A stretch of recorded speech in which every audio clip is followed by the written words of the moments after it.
네, 시청자 여러분 안녕하십니까. 주상전화, 주식상담 전화 한 주의 시작 월요일에 인사드립니다. 아나운서 권재은입니다. 국내 증시 오늘 그래도 상승으로 마감했습니다. 삼성전자의 자사주 취득 소식 저희가 지난주 금요일에 가장 먼저 전해드렸었죠. 오늘 갭상승 출발에 성공했고요. 5% 상승으로 마감했습니다. 하지만 여전히 기관과 외국인은 삼성전자를 매도하고 있어서 걱정된다 하시는 투자자분들 참 많으실 것 같아요. 오늘 저희와 함께 2시간 동안 종목 고민 해결해 보시면 좋을 것 같습니다.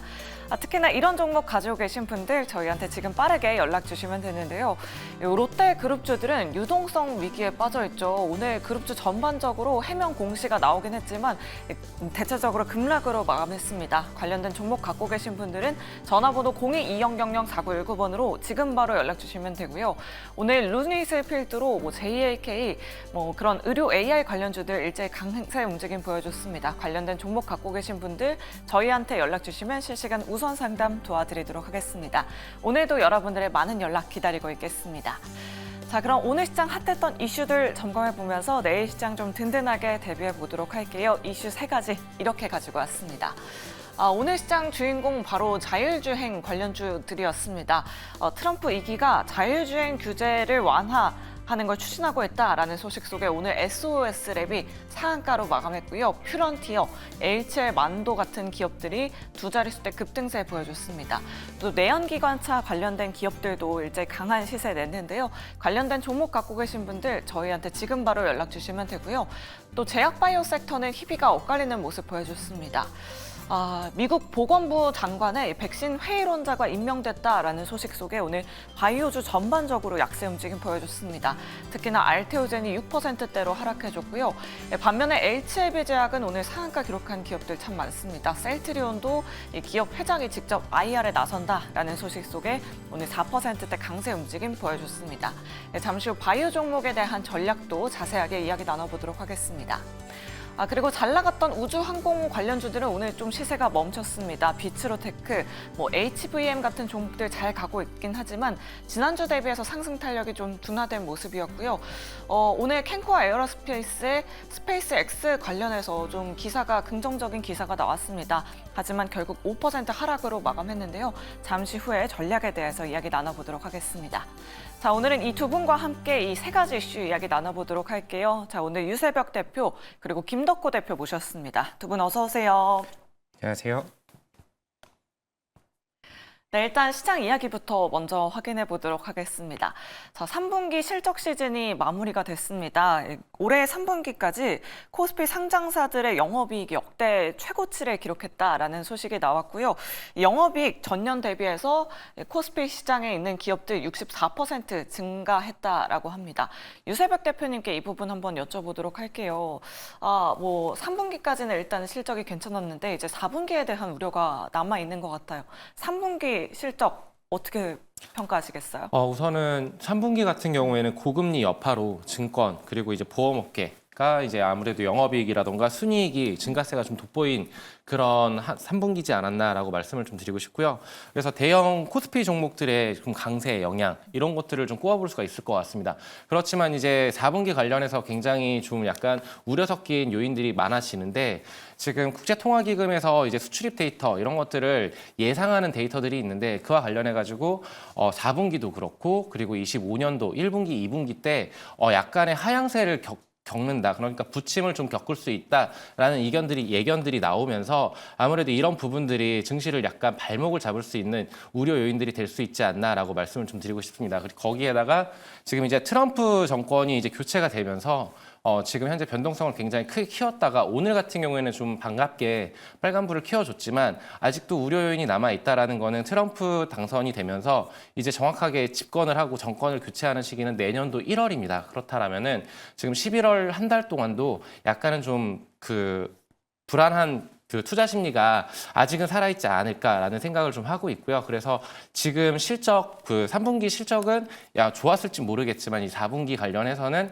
우려 섞인 요인들이 당연히 맞다. 그렇다라면은 투자자분들께서는 지금은 약간 몸을 움츠리시는 그런 시기를 좀 보내셔야 되지 않을까라는 의견을 좀 드리고 싶습니다. 네, 알겠습니다. 그럼 코스닥 상장사도 한번 확인해 보도록 할게요. 그래도 코스피 영업이익률은 늘었지만 코스닥 쪽은 영업이익이 오히려 급감했다라는 소식입니다. 이 부채 비율도 늘었다라고 하는데 부채 비율이 107을 기록하면서 전년 대비해서 좀 큰 폭으로 늘어난 모습입니다. 김덕호 대표님께 여쭤보도록 할게요. 코스닥 쪽은 어떻게 보셨을까요? 일단 부채 비율이 늘어난 거는 우리가 일반 회계적으로는 이제 비율이 늘어났다고 볼 수는 있겠습니다만은 뭐 마찬가지로 이제 R&D 투자를 진행을 하게 될 경우에도 이 부분도 편입이 될 수밖에 없습니다. 문제는 실질적으로 R&D 투자가 늘어났다라고 판단을 하기보다도 오히려 지금 대부분의 코스닥 기업 같은 경우에는 앞서서 이제 대표님께서 말씀하셨던 것처럼 뭐 지금 고금리 현상으로 인해서의 어떤 회계 장부에 대한 어떤 부담들, 즉 우리가 재무적 부담을 굉장히 많이 쥐고 있다라는 것도 느껴지고 있고요. 또 재밌는 사실은 코스피에서는 오히려 영업이익이 계속 지금 그래도 상당 부분 좀 타진한 부분이 있다. 그래서 오히려 좀 긍정적이다라고 얘기가 나오지만 코스닥이 부진하다라고 하는 것은 지금 해외 수출보다 지금 내수 의존이 굉장히 지금 커지고 있다는 거죠. 그런 의미에서 봤을 때 지금 자회사들 내지는 혹은 이제 연결되어 있는 고객사들 혹은 이제 대상을 이제 기준으로 영업을 하는 이제 코스닥 기업 같은 경우에는 상대적으로 실적이 좀 부진하게 나올 가능성이 크다라고 보고 있습니다.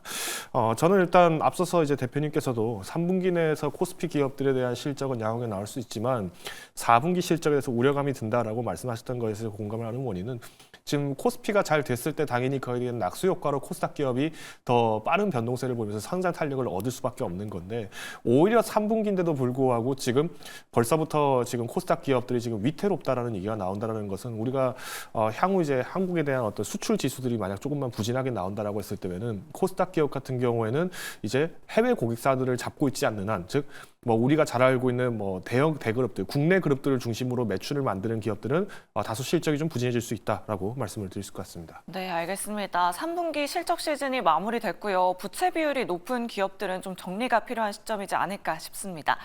그럼 섹터별로 좀 자세하게 이야기 나눠보도록 하겠습니다. 가장 먼저 우주항공 섹터 짚어보도록 할게요. 스페이스 X의 6차 발사 한국 시간으로 내일 오전 7시에 예정돼 있습니다.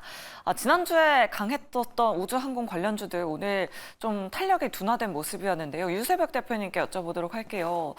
내일 새벽에 발사를 한다면 국내 증시에 있는 관련된 종목들은 좀 세론이 나올까요? 아니면 오히려 추가적인 시세에 기대해 볼 수 있을까요? 벌써 오픈된 재료잖아요. 예, 그렇기 때문에 지금 현 시점에서 우주항공 섹터를 바라본다라고 했었을 때 저는 장기적인 투자 간목으로는 저는 괜찮다라고 말씀을 드리고 싶지만 이런 이벤트를 앞두고서 세론이 충분히 펼쳐질 수 있는 여건이기 때문에 좀 더 시장의 흐름을 좀 살펴봐야 되지 않을까라는 의견을 좀 드리고 싶고요.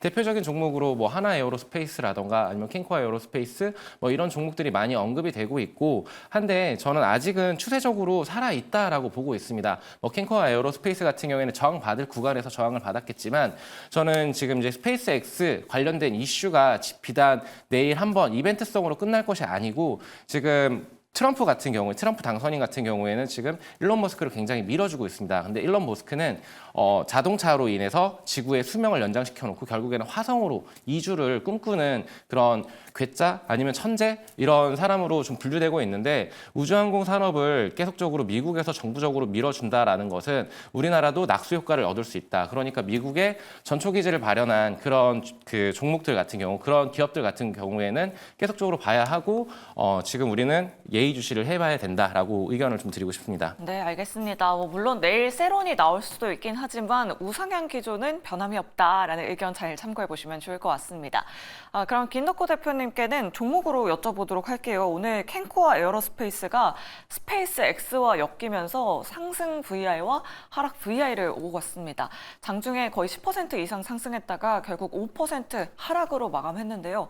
사실 뭐 요즘에 스페이스 X 묻기만 하면 급등하는 종목들 참 많지 않았습니까? 뭐 미래에셋 벤처 투자라든지 아니면 아주 아이비 같은 종목들도 그랬었는데 이제는 좀 그런 시세가 끝났다라고 봐야 될까요? 일단 거래 물량을 보시면 이해가 되겠죠. 지금 오늘만 하더라도 뭐 380만 주 이렇게 거래가 됐었는데 네. 지금 캔코아 스페이스 같은 경우에는 지금 사실 거래 물량이 지난 2주 이내에서 모든 거래 물량들이 연간 물량보다 훨씬 더 많은 물량들이 거래됐다 보시면 됩니다. 그래서 저는 오히려 지금 시점에서 손바뀜이 빈번하게 일어나는 것은 아무래도 아무래도 이제 미국 대통령이 이제 차기 대통령이 누가 될지 이제 공개가 됐고, 그리고 여기에 더불어서 정부 효율부의 부장으로 효율부의 수석으로 앉히겠다라고 얘기를 한 게 일론 머스크다 보니까 뭐 캔카 에어스페이스 같은 경우에는 미국 현지 조달 능력을 좀 강화하겠다라는 이슈들이 밝혀지면서 좀 강세가 나오지 않나라고 저는 보고 있습니다.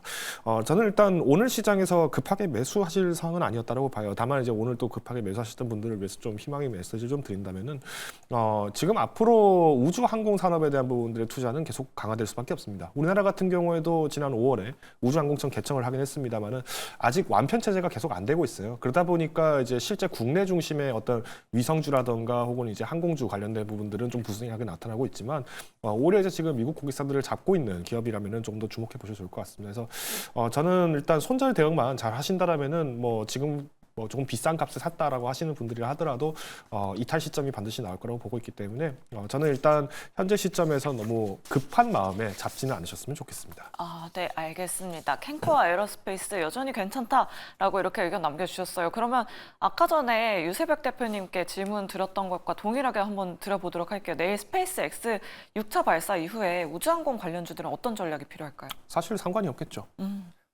뭐 지금 이미 발표가 다 난 거고 아까 이제 대표님 말씀하신 것처럼 이미 끝난 얘기고 여기에 대해서 어떤 물량 수주를 받았다는 얘기는 공시는 훨씬 몇 개월 전부터 이미 나왔지 않겠습니까? 최소한. 그러면 여기에 대해서 주가가 선반영됐다. 이제 이 발사에 대한 성공을 토대로 이제 차후 물량에 대한 기대감이 높아지기 때문에 뭐 장중에서 잠깐 장 초반에 30분 내외에서는 조금 급등할 가능성도 있겠습니다만은 저는 오히려 이럴 때 이제 개인 투자자분들이 불타기장을 했을 때 항상 좀 손실을 보는 분들이 좀 많이 보다 보니까 올해서는 좀 자제를 했으면 좋겠다는 생각이 듭니다. 아마 일전에도 제가 세트레가이와 같은 뭐 문자 상담을 할 때도 그때도 마찬가지로 도움을 얘기 드렸던 게 세트레가이도 사실은 이때 이분이 매수를 하셨던 게 뭐 제 기억에는 한 5만 5천 원, 5만 6천 원 이때 매수를 하셨던 것 같아요. 그러니까 우주항공청 한참 개소한다 이제 뭐 앞으로 본격적으로 보여질 거다 얘기하고 나서 샀더니 그다음 주가 다 빠져버렸죠. 그러니까 결국은 썰물에 쓸려 나가는 개인 투자자들의 그 아픔을 똑같이 겪지는 않으셨으면 좋겠습니다. 네, 알겠습니다. 뭐 지금 신규 접근은 좀 자제하자, 오히려 조정 나올 때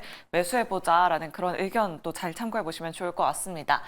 다음으로 바이오 섹터 한번 짚어보도록 할게요. 오늘 HLB 그룹주 그리고 셀트리온 그룹주를 제외하고는 바이오 종목들이 일제히 하락세 연출했습니다.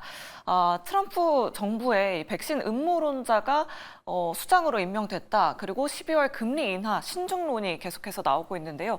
유세백 대표님께 여쭤보도록 할게요. 바이오 기업들은 좀 일부 차익 실현을 해놔야 되는 건지 아니면 그냥 계속해서 들고 가보면 좋을까요? 어떻게 생각하세요? 저는 이제 종목마다 희비가 조금 엇갈릴 수도 있겠다라는 말씀을 좀 드리고 싶지만 그래도 모멘텀이 살아있는 그리고 이제 학회가 다시 한번 열립니다. 그러면은 그런 모멘텀들이 살아있고 신약 개발에 대한 기술 수출 이전이 가능한 그런 종목들 위주로는 저는 아직도 추세가 무너지지 않았고 그렇다라면은 지금은 좀 더 기다려봐야 되지 않을까라는 의견을 좀 드리고 싶고요. 지금 단순히 오늘 하루 좀 HLB라던가 셀트리온을 제외한 나머지 종목들이 밀렸다라고 해서 여기에서 세론이 들어간다라는 생각은 좀 들지는 않고 있습니다. 왜냐하면 금리 인하는 지금 결국에는 할 것이라는 것들이 지금 시장에서는 굉장하게 맞서고 있고 뭐 파월에 의해서 어떤 얘기가 나올지는 그거는 단순히 이제 시장에다가 충격을 조금은 줄 수 있겠지만 기업들이 가진 그러니까 제약바이오가 가진 그런 힘들은 지금 결국에는 인류가 지금 계속적으로 나아감에 있어서 필요한 부분들이기 때문에 산업적으로는 전혀 문제가 없다. 그렇다라면은 우리나라가 거기에서 기술 수출이라던가 CDMO 관련해 가지고 수혜를 받을 것인가 이런 부분들을 좀 면밀히 살펴봐야 될 것 같은데 시간차는 어느 정도 있을 수 있겠지만 지금 아직 제약바이오는 크게 급등을 했다가 지금 어느 정도 살짝의 조정이 들어왔다. 여기에서 판다라는 의견은 좀 드리고 싶지 않고요. 좀 더 가지고 있다가 만약에 이 추세가 꺾였다라는 종목들 같은 경우에는 어느 정도 분할 매도 관점으로는 접근이 가능하겠지만 아직은 괜찮지 않을까라는 의견을 좀 드리고 싶고요. 지금 테마 순환매가 돌아가고 있습니다. 이게 전통적으로 지난주에 굉장히 약했었던 시장에서 그런 테마적 순환매가 돌았었는데 오늘은 시장이 강하게 반등을 쳤죠. 그러면은 지난주에 강했던 종목들이 상대적으로 밀릴 수밖에 없는 그런 그런 순환매 현상이라고 생각을 하시면 될 것 같고요. 그래서 당분간은 해당 이슈의 영향은 지속이 될 수도 있습니다. 그렇지만 미국 바이오 섹터도 타격을 입었겠지만 우리나라 지금 삼성바이오로직스라던가 아니면 알테오젠, 뭐 펩트론 이런 종목들이 조금은 밀렸는데 그렇다라고 완전히 추세가 무너졌다라고는 생각을 하지 않고 있기 때문에 저는 홀딩 의견을 좀 드리고 싶습니다. 네, 알겠습니다. 오늘 바이오 기업 큰 폭으로 하락해서 깜짝 놀라신 분들 참 많으셨을 것 같은데요. 아직 하락 추세는 아닌 것 같다라는 의견도 잘 참고해 보시면 좋을 것 같아요. 그럼 김덕호 대표님께는 HLB 그룹주 한번 여쭤보도록 할게요. 오늘 상한가 기록한 HLB 그룹주 참 많습니다. FDA가 지금 순항 중이다라는 소식 속에 다시 한번 또 시세가 나왔는데요. 오늘 상승하긴 했지만 여전히 지난번에 뭐 하한가 갔던 수준 이전까지는 회복하지 못한 상황이거든요. 수급 조금 더 기대해봐도 괜찮을까요? HLB 같은 경우에는 오늘 이렇게 다행스럽게 좀 좋은 움직임이 나오긴 했습니다만은 저는 조금 우려가 되는 것이 이 사실 이제 BIMO 같은 평가 같은 경우에는 뭐 사실상 통과를 안 할 수가 없다라고 저는 보고 있어요. 왜 제가 이 얘기를 드리냐면은 실제로 이 HLB가 주가가 떨어졌던 당시에, 그러니까 5월 초순에서 중순 넘어갈 당시에 HLB가 급락이 나왔죠. 근데 이때 급락이 나오면서 어떤 의견이 있었느냐? 실제로 이 제품에 대해서의 어떤 병용 효용성이나 이런 것들이 문제가 되었다라기보다는 실제로 양산 체제를 구축하고 이 설비에 대한 문제를 계속 검증을 해야 된다. 이게 얘기가 나왔었잖아요. 그러다 보니까 오히려 이제 실사 방문을 하는 거는 이제 과거 이제 우크라이나에서 실사를 진행했던 부분들은 이제 다른 방안으로 풀겠다라고 얘기했던 거는 HLB 측에서 적극적으로 소명을 해왔었고, 그래서 오히려 이제 급락이 난 27일 이후부터도 본격적으로 주가가 어느 정도 회복이 되고 있다라고 봐요.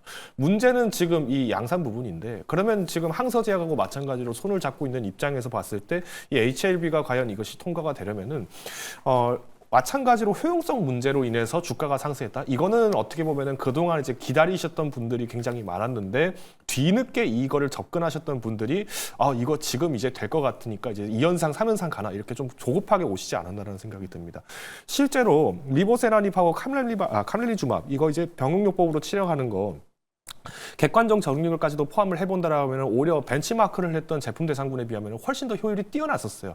그러다 보니까 HLB 같은 경우에는 사실 좀 오랫동안 지셨던 분들이 끝끝내 못 기다리고 나가셨던 분들은 거의 이제 10월부터 나왔다라고 저는 봅니다. 사실상 이렇게 미진부진하게 움직이고 있을 때는 좀 매집을 하셨던 분들이 많았는데 저는 일단 내일 장 초반 분위기가 굉장히 중요하다고 보고 있어요. 그러니까 이미 이슈는 끝난 이슈고 이제 앞으로도 FDA가 마찬가지로 이 설비 문제에 관련해서 조사관들이 계속 심사를 하겠다라고 얘기가 나왔기 때문에 아직 완전히 끝난 이슈는 아니다. 그러니까 아직까지 우려가 있다라는 의미에서 좀 말씀드리겠습니다. 저는 HLB로 만약에 그간 투자를 했을 때 좀 내가 심리적 부담이 컸다, 혹은 어떤 이제 부채를 좀 많이 운용을 했기 때문에 지금 자산을 좀 운용하기 좀 어렵다 하시는 분들이라면은 뭐 내일 장중에 조금 분할 매도를 하시는 걸 권고를 드리겠습니다. 네, 알겠습니다. 이렇게 HLB 그룹주들에 대한 전략까지 세워봤습니다.